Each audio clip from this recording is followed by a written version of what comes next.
আপনারা নিশ্চুপ কেন? স্বাভাবিক একজন মানুষ কিভাবে ব্যান্ডেজ থাকে হাতে এবং মাথায়? বিসমিল্লাহির রহমানির রহিম। আমি জেলা ছাত্র দলের সাবেক সহসাধারণ সম্পাদক মাসুদ রানা বাবু। আমাদের এখানে একটা ঘটনা ঘটেছিল সাংবাদিক শফিককে নিয়ে। শফিকদের তাদের পারিবারিক ঘটনা নিয়ে তাদের হাতাহাতি করে এটা আমাদের নেতা মাসুদের বিরুদ্ধে আমাদের কর্মীদের বিরুদ্ধে মিথ্যা হয়রানিমূলক মামলা দিছে। আমি দায়িত্ব নিয়ে বলতে চাই তার হাত এবং ব্যান্ডেজ এগুলো সব মিথ্যা নাটক।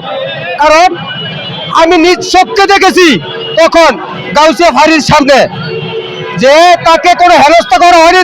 স্বাভাবিক একজন মানুষ কিভাবে ব্যান্ডেজ থাকে হাতে এবং মাথায়, এটা জাতির কাছে আমি ক্লিয়ার করতে চাই।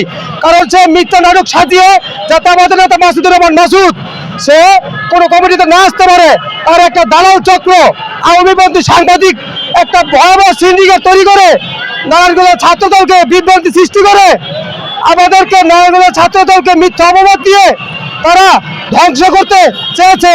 তো আমি জেলা বিএনপি ও রূপগঞ্জ থানা বিএনপির নীরব ভূমিকার কে ধিক্কার জানাই যে আপনারা নিশ্চুপ কেন?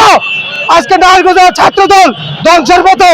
যদি আপনারা ব্যবস্থা না নেন তাহলে আমরা কঠোর কর্মসূচি দিতে বাধ্য হবো।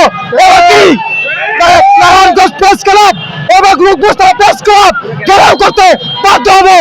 নারায়ণগঞ্জ ছাত্রদল আর এই শ্রমিকের দৃষ্টান্তমূলক তদন্ত করে তার শাস্তি চাই। আর জাহাঙ্গীরের মিথ্যা নাটক তার শাস্তি চাই এবং তাকে বহিষ্কার চাই।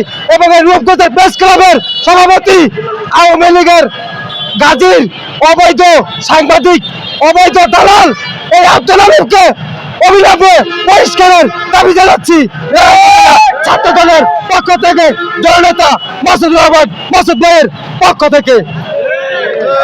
এই বলে আমাদের বক্তব্য শেষ করলাম।